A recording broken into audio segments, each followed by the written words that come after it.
France বরাবরই চলচ্চিত্র নির্মাতা ও তারকাদের সম্মানিত করতে এক ধাপ এগিয়ে থাকে। তাই তো ফ্রান্স থেকে অস্কার, সিজার সহ বেশ কিছু মর্যাদাপূর্ণ পুরস্কার দিয়ে থাকে। তার মধ্যে অন্যতম লুমিয়ের অ্যাওয়ার্ড।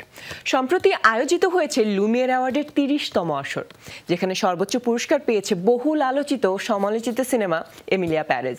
এছাড়া আর কোন কোন সিনেমা ও তারকাদের হাতে উঠল সেরা সম্মাননা, জেনে নিব প্রতিবেদন থেকে।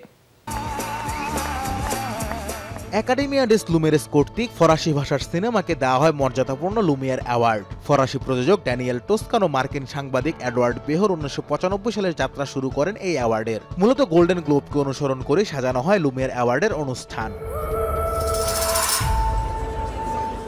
এবারের আসরে আধিপত্য দেখা যায় সর্বত্র প্রশংসিত সিনেমা এমিলিয়া প্যারেজের। সেরা চলচ্চিত্র, সেরা পরিচালক, সেরা চিত্রনাট্য, সেরা অভিনেত্রী সহ মোট 5টি বিভাগে পুরস্কার জিতে নিয়েছে সিনেমাটি, যেখানে পুরস্কার পান পরিচালক জ্যাক অডিয়ার্ড ও অভিনেত্রী কার্লা সোফিয়া গ্যাসকন। জানা যায় এবছর সেরা সিনেমা নির্বাচনে 38টি দেশের ফ্রান্স ভিত্তিক সাংবাদিকরা ভোট প্রদান করেছেন।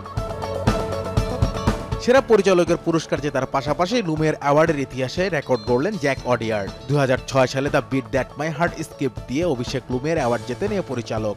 এরপর দ্য সিস্টার্স ব্রাদার ও রাস্ট অ্যান্ড ভনের জন্য পান সেরা পরিচালকের পুরস্কার।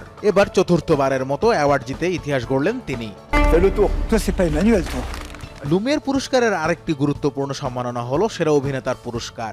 এবার সেরা অভিনেতার পুরস্কার জেতেন গিনির অভিনেতা আবু সাঙ্গারে। সোলেমানস স্টোরি সিনেমায় অনবদ্য অভিনয়ের জন্য এই পুরস্কার পান তিনি, যেটি পরিচালনা করেছেন বরিস লোচকাইন।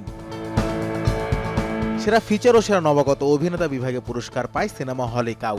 সেরা নবাগত অভিনেতা হয়েছেন ক্লেমেন্ট ফাবেউ। ফ্যামিলি ড্রামা দ্য কিংডম সিনেমার জন্য সেরা নবাগত অভিনেত্রীর পুরস্কার পান জুভান্না বেনেদেত্তি। সেরা ডকুমেন্টারি পুরস্কার পেয়েছে দাহমি ও সেরা অ্যানিমেটেড ফিচার জিতেছে জিনস জিল ভালোরিজের ফ্লো। এটি গোল্ডেন গ্লোবস পুরস্কারও বাগিয়ে নিয়েছিল। সব ছাপিয়ে আলোচিত ও সমালোচিত নির্মাতা মোহাম্মদ রসুল ফের the seed of the sacred fig জিতে নিয়েছে সেরা আন্তর্জাতিক সহ প্রযোজনার পুরস্কার। বেশ আড়ম্বরপূর্ণ এক অনুষ্ঠানের মধ্য দিয়ে পুরস্কার তুলে দেওয়া হয় বিজয়ীদের হাতে। ইউনি ফ্রান্সের পৃষ্ঠপোষকতায় আয়োজিত হয় 30তম লুমিয়ের অ্যাওয়ার্ডের আসর। Imran, showbiz tonight.